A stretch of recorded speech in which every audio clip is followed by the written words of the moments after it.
کاروبار سے نکالا جا سکتا ہے نکالیں گے اور یہ سب آپس میں خرید لیں گے.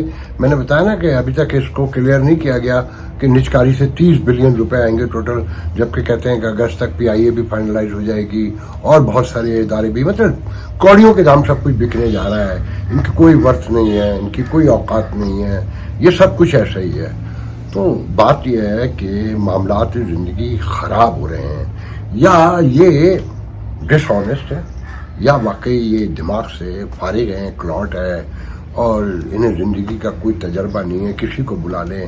اب دلچسپ بات یہ کہ آج پریس کانفرنس میں وہ علی پرویز ہے, کیا نام اس کا, جو مملکت وزیر مملکت ہے تجارت کا, اکانومی کا, تو اس سے سوال میں ایک سوال یہ بھی کیا گیا کہ یہ اتنے پولیٹیشین موجود ہیں, جمہوریت ہے, ہر بار ٹیکنوکریٹ کیوں آ جاتے ہیں اکانومی کے حوالے سے. تو انہوں نے کہا دیکھیں جی, کوئی کسی بھی فیلڈ میں ہو, اچھا ہو تو اس کی خدمات لینی چاہیے, اسے موقع دینا چاہیے. اور وہ بڑے ناراض ہوئے, پھر چہرہ ان کا چڑھا رہا, جبکہ خود وہ پولیٹکس کے نام پر آئے, پولیٹیشین اپنے آپ کو بتا رہے ہیں, کیونکہ وہ کوئی پولیٹیشین نہیں ہے. جاگیردار کے کسی کے بیٹے ہوں گے, کسی صنعت کار کے بیٹے ہوں گے.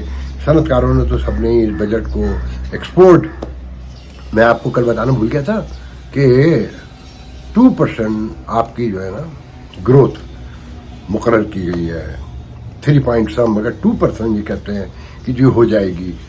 ٹوٹل 32 ارب ڈالر کی یہ جو حکومت ہے وہ ایکسپورٹ کرے گی, جو بے تحاشا ٹیکس لگا کے, اور پرافٹ میں سے 55% ان کو چاہیے ٹیکس کے نام پر. مطلب دکھ سہیں گے بی فاختہ اور کوے انڈے کھائیں گے کہ اگر مجھے نقصان ہو جائے تو میں برباد ہو گیا, حکومت کا کوئی لینا دینا نہیں ہے. اگر میں نے کچھ پیسے کما لیے تو 55% ان کو دے دیں. دنیا میں کہیں 55% نہیں ہے, 40% سے اوپر. یہ بٹ کوائن ہے امریکہ میں, جو آپ سب جانتے ہیں بٹ کوائن, کیونکہ اس میں ایک دم پیسے بھی بنتے ہیں, تو اس میں بھی 40% سے زیادہ نہیں مانگتے وہ, جس میں آپ محنت کرتے ہیں, آپ بزنس کرتے ہیں, ٹائم لگاتے ہیں, مینپولیشن کرتے ہیں, لوگوں کو خوش کرتے ہیں, ناراض کرتے ہیں. وہاں اگر آپ نے پیسے کما لیے تو یہ 55% یہ لے جائیں گے. گاڑیوں کی قیمتیں بڑھا دی, ہر چیز کی, زندگی کی, ٹیلی فون کی آپ کو معلوم ہے بڑھا دی, اور جو ہاسپٹل کی مشینری آ رہی ہے اس پر جو سبسڈی پہلے دی ہوئی تھی, اور جو ڈیوٹی فری کچھ چھوٹ دی ہوئی تھی ٹیکس وغیرہ کی اور سیلز ٹیکس وغیرہ کی, وہ سب دوبارہ ختم کر دیا.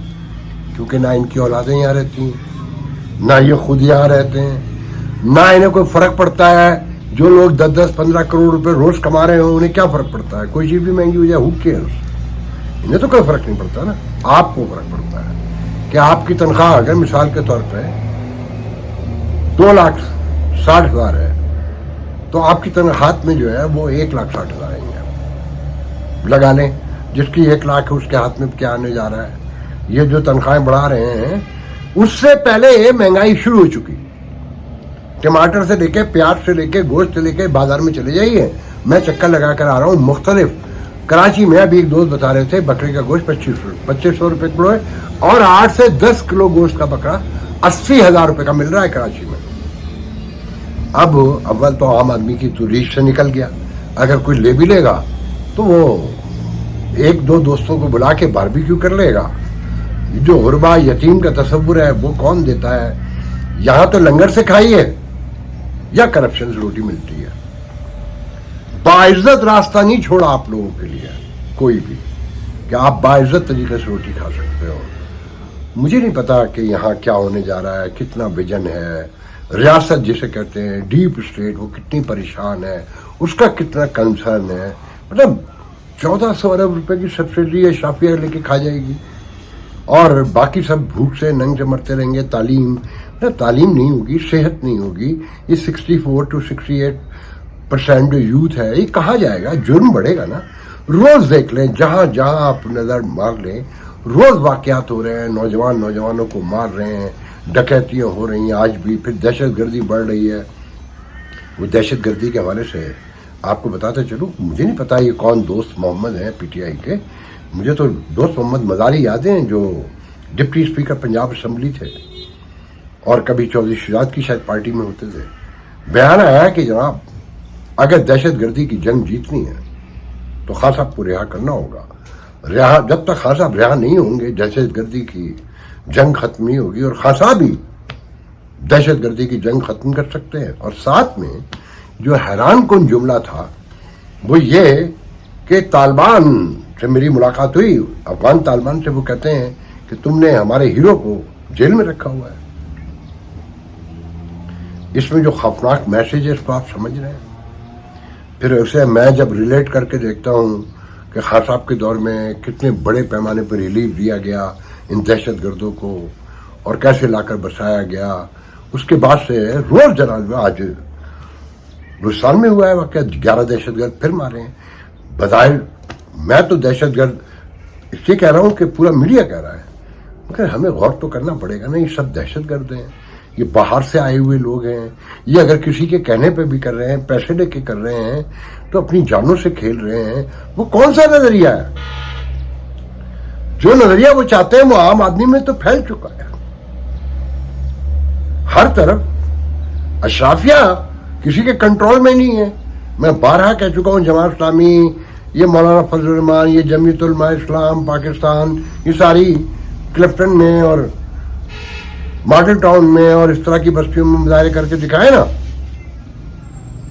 تو میں مانوں گا۔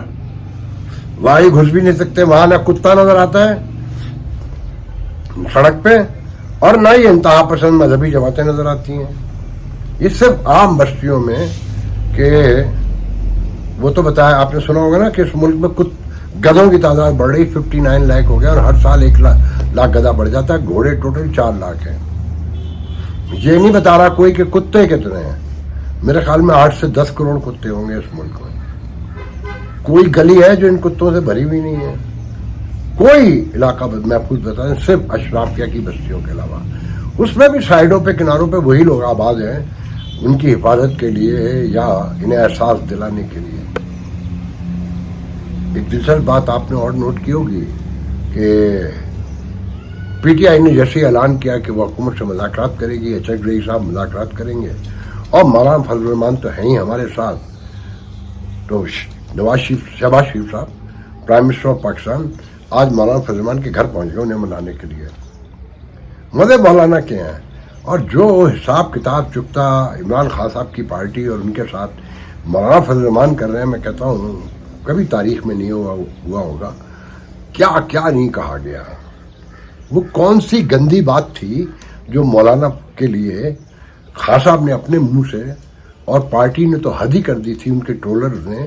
اور ابھی جب پہلی بار بریک تھرو ہوا ان دونوں پارٹیوں کے درمیان تو امریکہ سے ایک ٹرولر ان کا مجھ سے کہہ رہا تھا کہ یہ تو ہم گندا کرنے کے لیے ان کو ساتھ ملا رہے ہیں، ان کو گندا کریں گے، ہم تھوڑے گندے ہوں گے، اور یہ گھٹیا آدمی ہے، اس کو ہم لات مار کے نکالیں گے۔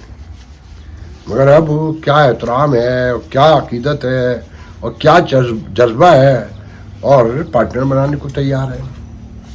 دیکھیں کل میں نے کہا تھا نا کہ کریک ڈاؤن بڑے پیمانے پہ شروع ہو چکا ہے، بہت بڑے پیمانے پہ، تو صلح کی باتیں بھی شروع ہو گئیں کہ بہت پہلے، اگر آپ کو یاد ہو انہی پروگراموں میں الیکشن کے فوراً بعد میں نے بتایا تھا، پہلی بار جو خان صاحب آئے تھے، کہ خان صاحب کو جوتے چاٹنے میں دیر نہیں لگتی ہے، وہ دیکھتے ہیں کہ کب تک کھینچتے ہیں، پھر اس کے بعد چھوڑ دیتے ہیں۔ تو اندازہ ہو گیا خان صاحب کو، پارٹی کو، کہ اب لمحہ ڈالنے کا ٹائم آ چکا ہے، اور سب سے کہہ دیا گیا پارٹی چھوڑو یا پھر جیل میں رہنے کی تیاریاں کرو۔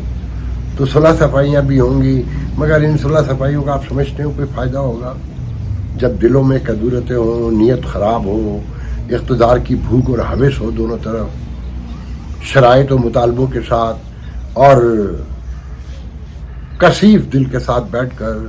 میں تو نہیں سمجھتا کہ مسئلے حل ہو سکتے ہیں۔ مسئلہ ایک ہی شکل میں حل ہوگا کہ سب سچے دل سے ساتھ بیٹھیں، اپنی غلطیوں پہ نادم ہوں، شرمندہ ہوں، خود سے بھی معافی مانگیں، عوام سے بھی مانگیں، اور مل کر ایک بڑی قومی حکومت بنا کر یہ جو طوفان ہے مہنگائی کا اور اکانومی کا، یہ لا اینڈ آرڈر کا، دہشت گردی کا، ہر سطح پر اسے ایڈریس کیا جائے، اور عہد کیا جائے کہ ریاست کو اگر چلانا ہے، چلنا ہے، تو یہ جزا اور سزا پہ کھڑی ہوگی، یہ انصاف اور قانون کے ساتھ رہے گی،